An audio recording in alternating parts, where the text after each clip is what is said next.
What's going on, everybody? Eric here with driverlineup.com, world's okayest steering wheel holder, checking in with you guys with another video. And before we get into today's video, I have to say a very special thank you to all of you. The channel crossed 5,000 subscribers, and it's so amazing. I remember Jen and I kind of celebrating 250 subscribers, you know, would it be about a year and a half ago, and to be across that 5,000 mile mark is really incredible. So thank you guys so much for all the support, for all the likes, the comments, the shares, the subscriptions, and just thank you for giving a shit. I never thought anyone would actually care about this stuff, which, you know, we're still small YouTubers in the grand YouTube world, but for a prime trucking channel to be over 5,000 subscribers is pretty, feels like quite an accomplishment. So thank you all for that. I'm sorry I look like a mess. My beard's unruly. I just woke up. Dave drove from Boise to Grandview, Washington. We're a couple hours early for a Walmart delivery. We finally made it up here.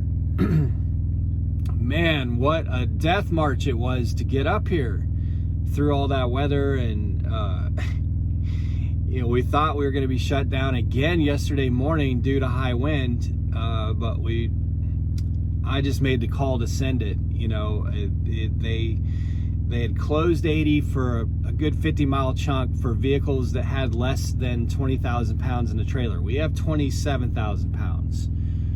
So it was 60-mile-per-hour gust, and some slick spots, but we had to get through. We just had to get through because that wind wasn't going to let up for 2 days. We've been on this load for an extra 3 days. So I drove it out of there and got us through that, and then it's been just smooth sailing ever since. It was a little sketchy. There was a truck or two that had rolled over, but we have our load is very low in the trailer, from front to back. So I felt confident with the weight distribution, and being that we were over what they were saying couldn't go through there, I felt like we were fine, and we were. So anyway, I want to tell you guys that I had my first fuel gelling experience.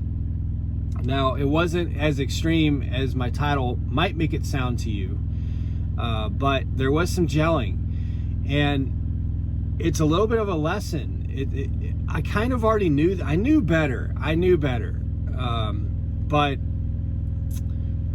I don't know, I figured I could get away with it, and I didn't.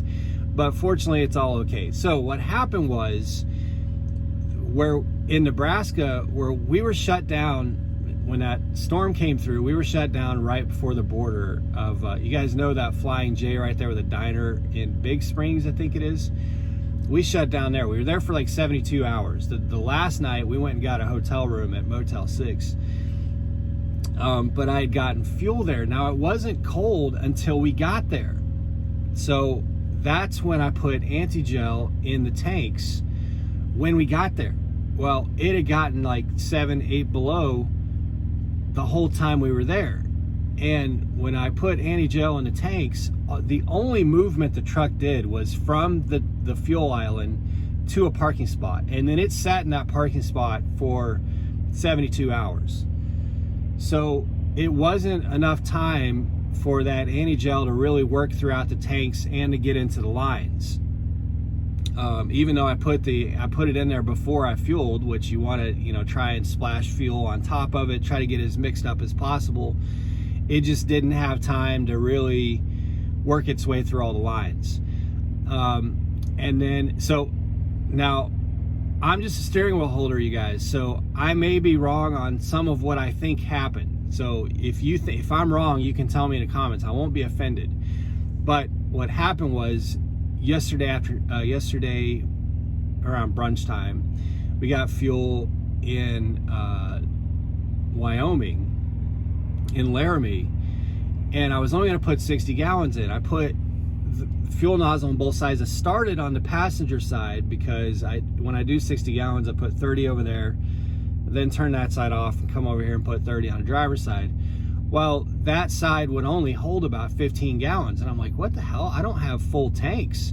It clicked off, and sure enough, I pulled the nozzle, the pump handle, whatever you call it, out of the tank, and that tank on the right side was full. But this side over here, I put 45 gallons in, and it still wasn't as full as the right side. So, and also driving from there to driving from Big Springs to Nebraska, I noticed the fuel gauge was going down really fast, even though it obviously wasn't using. I know my truck. I know where it's using. It's hard to explain, but anyway, the fuel gauge was dropping really fast. So I started piecing it together, and I concluded, whether this is incorrect, whether this is correct or not. Again, I'm just a steering wheel holder. I just drive this shit, okay? My conclusion was that tank sends fuel to the driver's side tank, and that's how they stay leveled out and all that good stuff, and that it had gelled between the two tanks. The lines between the two tanks had gelled. That was what I concluded happened. I couldn't see gelled fuel at the top of the tank. The truck was having no problems running. Now, I did go out and start the truck a few times. Even when we were at the hotel, I would go out and run the truck for a little bit. And then when we were parked the first 2 nights, I ran the truck off and on, just to keep fuel running through the filters and all that. So, but I think it was just moving fuel out of this driver's side tank, and that's maybe where the APU is getting fuel as well. I don't know. I'm just telling you that there was more fuel in the passenger side tank than there was in the driver's side tank, and that passenger side tank was not using its fuel for the truck. So my conclusion again was that the lines between the two tanks had gelled. And so I went and got some 911, which I usually carry a bottle of it, but I didn't get a bottle this time out. I just got as much anti-gel as I could get. So I went and got a bottle of that, and I put probably like 3/4 of it in that tank over there, and then put the other quarter tank bottle in this tank over here, which this tank seemed to be fine, the driver's side tank.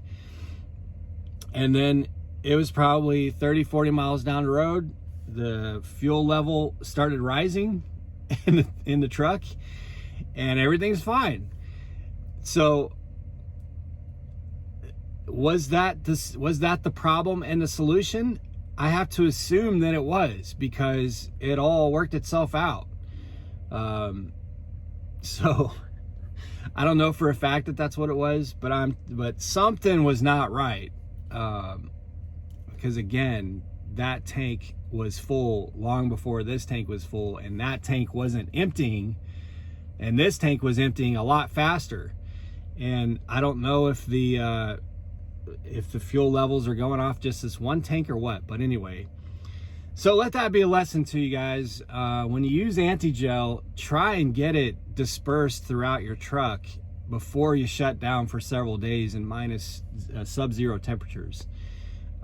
Because something happened with mine. I did not properly get it dispersed throughout the truck. And so anyway, we are in Grandview, Washington. It is a warm 36 degrees, which is nice after it's sunny.